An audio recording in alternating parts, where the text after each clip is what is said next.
लग्नानंतर होईल प्रेम मालिकेचा आजचा धमाकेदार भाग तुम्ही पाहिलाच हवा आहे। पारच्या साथीने काव्याचा गृहप्रवेश होता क्षणी आता त्यांच्यासमोर धक्कादायक बातमी उलगडली जाणार आहे। ते म्हणजे नंदिनीचं लग्न जीवाशी झाल्याची आणि दोघांनाही जबरदस्त शॉक बसतो। तर कुरापती काढून वसुआत्या रम्याचा एक वेगळाच प्लॅन ठरला आहे। परंतु जीवा नंदिनी जेव्हा काव्य पारच्या समोर येतील तेव्हा हा इतका मोठा निर्माण झालेला गैरसमज आता मानिनी नक्की कसं दूर करेल आणि रम्याचा वसुआत्यासोबतचा नक्की पुढचा प्लॅन काय आहे ते व्हिडिओत पाहणारच आहोत। त्यामुळे शेवटपर्यंत बघायला अजिबातच विसरू नका। लग्नानंतर होईलच प्रेम मालिकेच्या आजच्या 1 मार्चच्या भागात वसुआत्या पार्थ काव्याला घेऊन देशमुखांच्या घरी आलेले असतात। तेव्हा त्या मुद्दामच काव्याला डिवचतात की हे आहे देशमुखांचं घर, म्हणजे हल्लीचं तुझं सासर। काव्या खूपच चिडते। काव्याला त्याच घरात यायचं असतं, परंतु पारच्या साथीने नाही तर जीवाच्या साथीने। तर मुद्दामच वसुआत्या काव्याला धक्का मारून घरात येतात आणि त्यांच्या मोलकरणीला कल्पनाला त्या जोराचे हाक मारून बोलावून घेतात आणि त्या म्हणतात की हे काय, हा बोर्ड अजून इथेच कसा काय? अगं तुम्हाला माहीत नाही आहे, परंतु पारचं लग्न नंदिनीशी नाही तर त्याची बहीण काव्याशी झालं आहे। जेव्हा वसुआत्या काव्याला पाहतात तर काव्याच्या मनामध्ये संतापाचं वादळ उठलेलं असतं। तिची नुसती चिडचिड होते हे स्पष्टपणे तिच्या चेहऱ्यावरती दिसत असतं। कल्पनाला वसुआत्या सांगतात की आत्ताच्या आत्ता तो बोर्ड काढून टाका। पारच्या साथीने नंदिनीचे नाव जर त्या बोर्डवरती पाहिलं तर काव्याला राग नाही का येणार? आता हे सगळं बोलत वसुआत्या मुद्दामच काव्याला डिवचण्याचा प्रयत्न करत असतात आणि काव्यासुद्धा चिडून आता देशमुखांच्या घरात पाऊल टाकणार। तर वसुआत्या तिला अडवतात की काय करतेस? अगं आता तू देशमुखांची सून आहेस ना, मग गृहप्रवेश झाल्याशिवाय आत कशी येशील? आता तुझा गृहप्रवेश होणार। पार्थ वसुआत्याला समजावणार। वसुआत्या म्हणतात की मला सगळं समजतंय पार्थ, खरं तर कौतुक करण्यासारखं काही घडलेलं नाही आहे बाळा, परंतु रीतीभाती आहेत ना त्या तर पाळाव्या लागतीलच की। काव्या पारच्या औक्षणाची आणि काव्याच्या गृहप्रवेशाची सगळी तयारी वसुआत्या कल्पनाला करायला सांगतात। आता कल्पना आत जाते, परंतु मुद्दामच काव्याला टोमणा मारत पार्थला त्या म्हणतात की तू काव्याजवळच थांबा, नाहीतर हिला चक्कर परत बिरत आली ना उगाचच प्रॉब्लेम व्हायचा। मला काही कामं आहेत ते मी करूनच आले। काव्यात डोक्याला बांधलेल्या मुंडावळ्या काढण्याच्या प्रयत्नात असते। आता ते सगळं तिला खूप जास्त टोचत असतं। जे काही घडतंय तिच्यासोबत ते तिला सहन तर होतच नसतं। पार्थला मनापासून तिची मदत करावीशी वाटते, परंतु काही केल्या तो काव्याशी धड बोलूही शकत नसतो। वसुआत्या जेव्हा रम्याच्या रूममध्ये येते सर्वात आधी तर सानकन ती तिच्या थोबाडीतच मारते आणि तिला खडसावते की मूर्ख मुली इथेच का तू? तेव्हा रम्या म्हणते की माझं आयुष्य उद्ध्वस्त करून वरून तू मलाच कसली मारतेस? खरं तर ना रम्या तुझी पार्थसोबत लग्न करायची लायकीच नाही आहे असं वसुआत्याने म्हणताच रम्या त्यांच्यावरतीच ओरडते की आई। तेव्हा वसुआत्या तिला गप्प बसायला सांगतात। सर्वात आधी तर त्या दरवाजा बंद करून घेतात की जेणेकरून त्यांचं बोलणं कोणी ऐकू नये। तर ती चिडून विचारते की तू दरवाजा का बंद करतेस? तेव्हा वसुआत्या म्हणते की खरंच तू मूर्खच आहे सगळं, देव आला द्यायला आणि पदर नाही घ्यायला अशी गत झाली आहे तुझी। चिडलेली वसुआत्या आता तिथे रम्याला म्हणते तुला ऐकायचं होतं ना की माझा प्लॅन नक्की काय होता ते?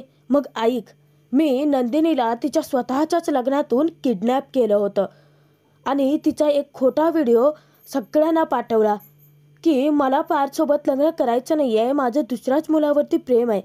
आणि तो व्हिडिओ पाहता सगळ्यांचा त्या व्हिडिओवरती विश्वाससुद्धा बसला होता, परंतु मूर्खासारखं हातातोंडाशी आलेला खास हा तू लाथाडून लावलास रम्या।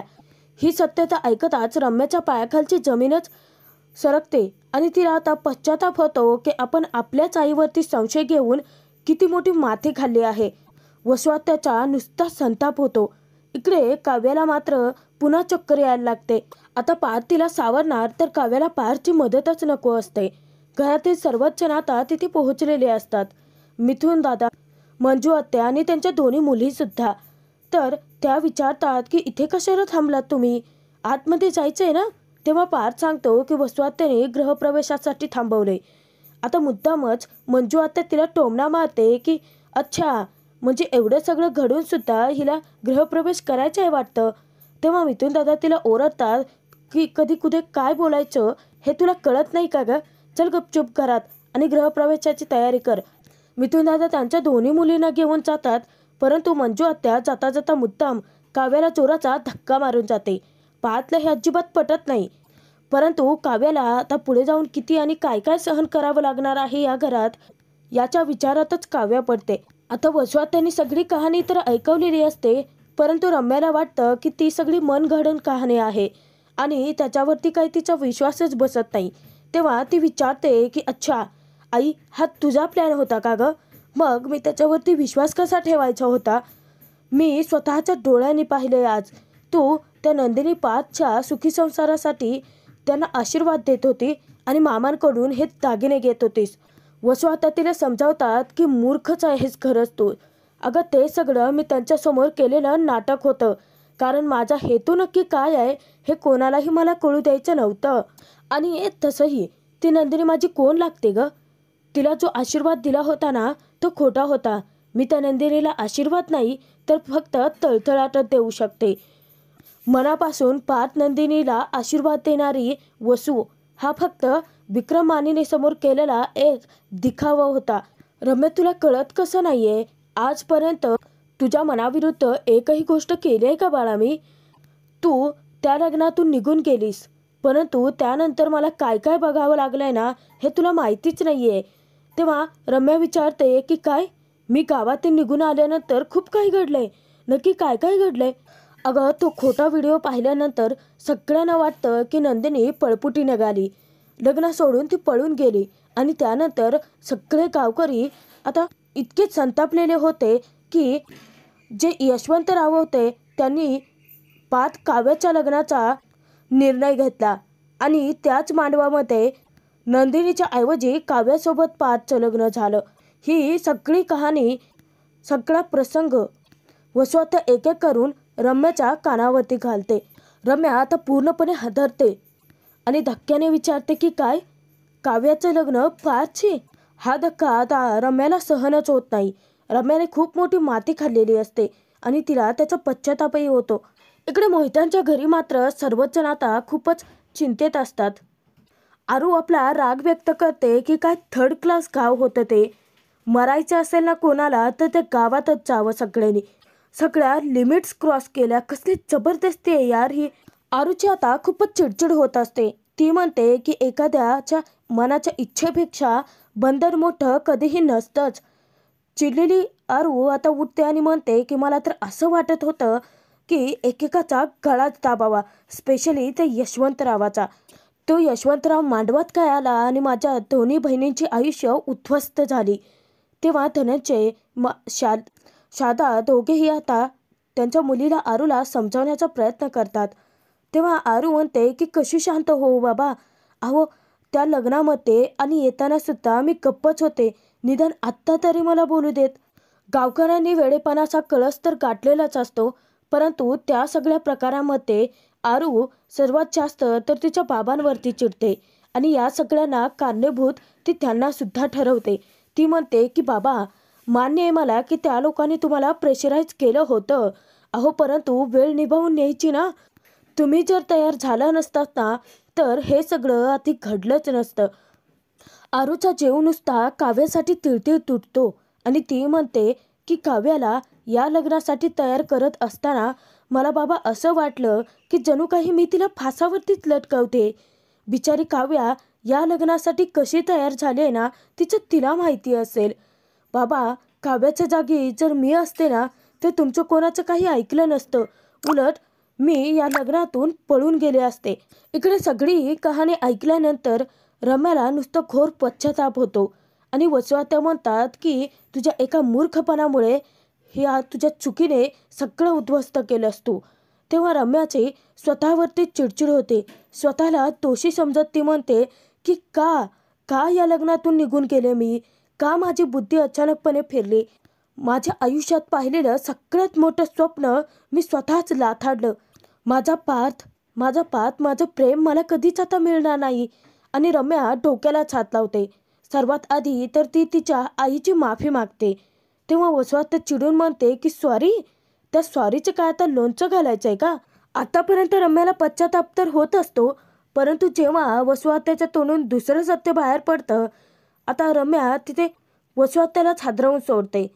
तर वसुआत्या म्हणते की मला ना आता इतका संताप होतोय ना की हे घर आता कायमचं सोडून कुठेतरी निघून जावंसं वाटतंय. ज्या माणसाने माझ्या नवऱ्याचा खून केला त्या माणसाच्या दोन्ही मुली आता मला माझ्या डोळ्यासमोर पाहाव्या लागणार आहेत. पाचचं लग्न काव्याशी तर झालंच होतं, पण त्या जीवाने लग्न नंदिनीशी केलं. आता दुसरं सत्य ऐकताच रम्या वेड्यासारखी हसायलाच लागते. तेव्हा वसुआत्या विचारते की रम्या काय होते, हसतेस काय तू? रम्या उलट वसुआत्याला म्हणते की अगं हे तर सगळ्यात बेस्ट झालं आहे. रम्या वेगवेगळ्या आता कुरापती काढायला लागते. या दोन्ही बहिणींची भांडणं लावून देऊन त्यामध्ये स्वतःचा स्वार्थ नक्की कसा साधायचा याचा रम्या विचार करते. तेव्हा चिडलेली वसुआत्या म्हणते की मूर्ख आहेस का रम्या, अगं काहीतरीच काय बरळतेस तू? तेव्हा रम्या विचारते की आई अगं तू मला सांग की पार्था आधी कोण आवडायचं? तेव्हा वसुआत्या म्हणते की नंदिनी, आणि नंदिनीचं लग्न कोणाशी झालंय तर जीवाशी. म्हणजे आता त्या पार्थला नंदिनी त्याच्या घरात रोज दिसणार. रम्याच्या डोक्यात नक्की काय कारस्थान शिजतंय हे वसुआत्याला तरी अजून कळलेलंच नसतं. तर रम्या सांगते की आता पार्थला त्याच्या नजरेसमोर नंदिनीला पाहून रोज त्रास होईल. हे बघा आई, पार्थला काव्य अजिबातच आवडत नाही आणि त्या काव्याला पार्थशी काही देणं घेणं सुद्धा नाहीये. मग यात सगळ्यात जास्त फायदा आपल्याला होऊ शकतो, कारण यांचं लग्न फार काळ टिकणाऱ्यातलं नाहीये. कधी ना कधी ते मोडेलच की, आणि नाही मोडलं तर आपण ते मोडायचं. आपण असं काहीतरी करायचं की पार्थ आणि काव्या वेगळे होतील, आणि मग यामध्ये फायदा कोणाचा आहे? तेव्हा वसुआत्या हसत म्हणते की हो ग रम्या, यात फायदा आपलाच आहे. वसुआत्याला तिच्या मुलीचं रम्याचं खूपच कौतुक असतं, परंतु कुरापती रम्या फक्त आता स्वतःचा फायदा साधून घेण्यात असते. आणि ती म्हणते की आजकालच्या काळामध्ये डिवोर्स ही साधी सोपी गोष्ट राहिली आहे, कुणाला इतका फरकच पडत नाही. या लग्नाची एक्सपायरी डेट आता ते स्वतःच घेऊन आले आहेत, आणि या लग्नाची एक्सपायरी डेट आता मी ठरवणार, तीही माझ्या स्टाईलने. दारामध्ये पार्थ काव्या दोघेही खूप वेळ झालं ताटकळत उभे असतात. काव्याला तर आता साधं थांबायची सुद्धा इच्छा नसते. काव्या म्हणते की कधी येणार ते काय माहिती.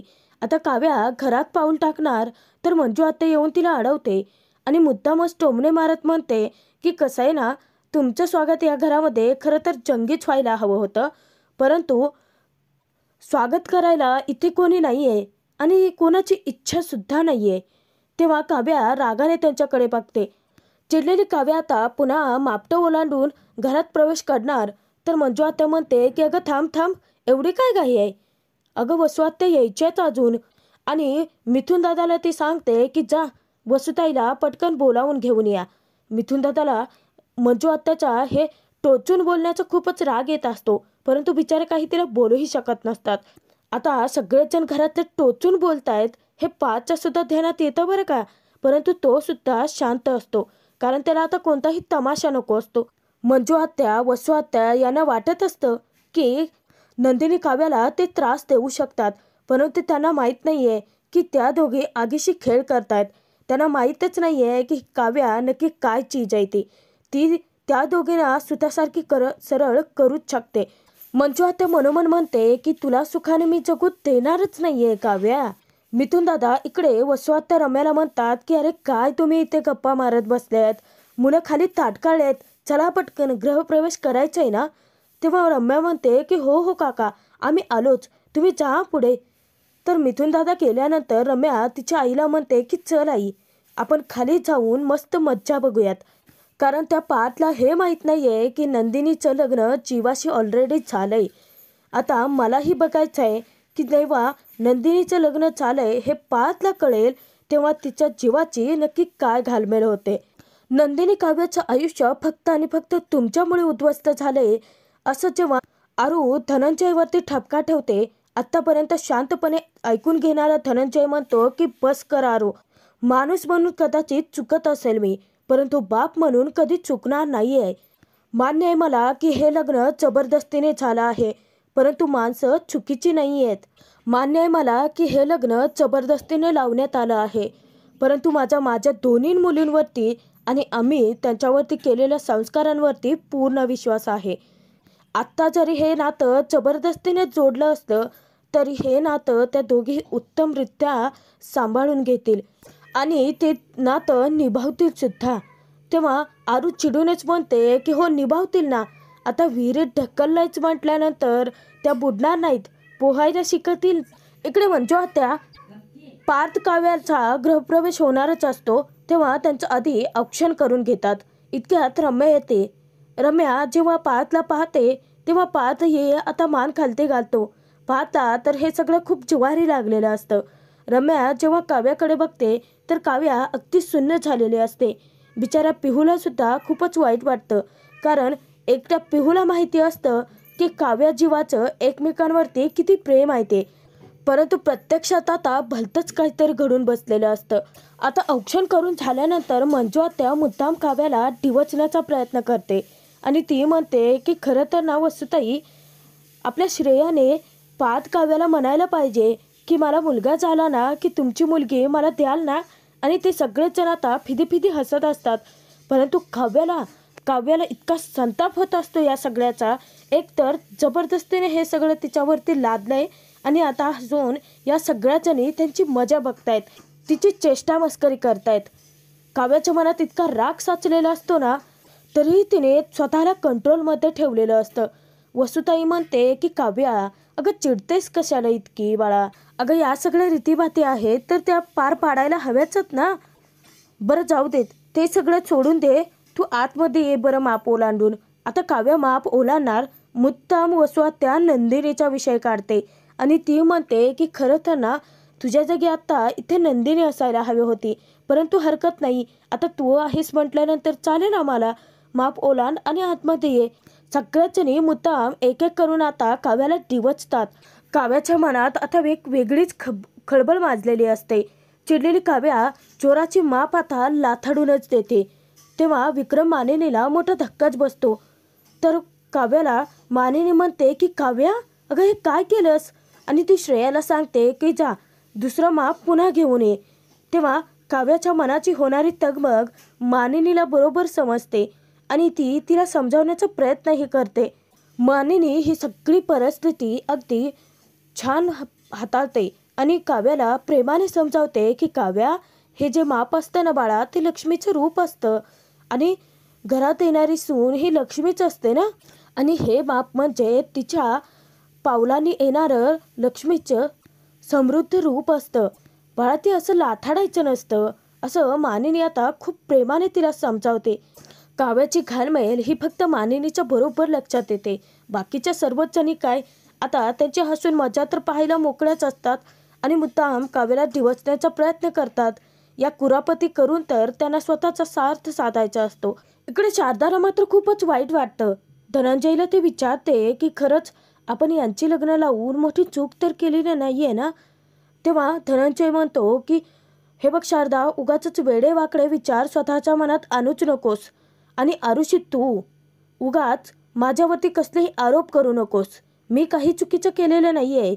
त्यांना खूप चांगल्या घरात दिलं आहे आणि त्यांच्या अवतीभोवती असणारी माणसं खूप चांगली आहेत, खूप समजूतदार आहेत. तेव्हा आरू म्हणते की त्यांच्या अवतीभोवती असणारी अनेक माणसं आहेत, जसं की नंदिनीताईच्या समोर पार्थ जिजू. त्यांना पाहता नंदिनीताईच्या जीवाची घालमेल तुम्हाला कळेल. पार्थ जिजूच्या समोर नंदिनीताई.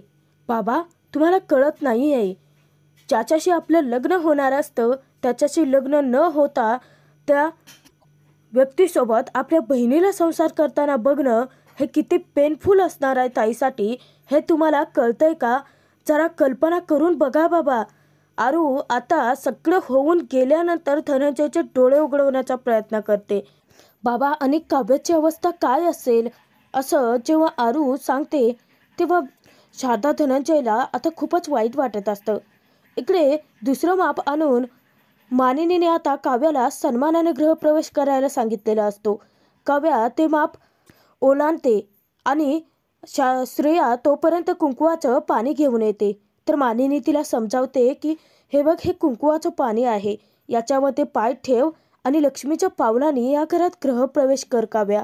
या रीतीभाती पाळत असताना, या सगळ्या परंपरा जपत असताना काव्याला प्रचंड त्रास होत असतो. तिच्या जीवाची नुसती डगमग होत असते. काव्या लगेचच आता मानिनीचं ऐकते. कुंकवाच्या पाण्यामध्ये पाय ठेवून ती पावलं उमटवत आता लक्ष्मीच्या पावलांनी देशमुखांच्या घराची सून बनून गृहप्रवेश करते सुद्धा. जेव्हा पाठ काव्याच्या साथीने चालत असतो तेव्हा त्या दोघांनाही त्यांच्या आधीच्या पार्टनर्सची आठवण यायला लागते. हे दोघेही आता वेळेत पुढे पोहोचतात, परंतु खरा धक्का तर अजून बाकी असतो. कारण मानिनी जेव्हा अनाऊन्स करते की जीवा तुम्ही दोघे आता पुढे या, तेव्हा पाठ काव्याच्या पायाखालची जमीनच सरकते की जीवा दोघं पुढे या म्हणजे काय. इतक्यातच जीवाच्या साथीने पाठीमागून नंदिनी सुद्धा आलेली असते. काव्या पाठ धक्क्याने जेव्हा मागे वळून पाहतात तेव्हा संपूर्णपणे ते हलून गेलेले असतात. कारण जीवा नंदिनीचं लग्न लागलंय हे तर अजूनपर्यंत त्यांना माहितीच नसतं. सगळ्यात मोठा धक्का त्यांना आत्ता मिळालेला असतो.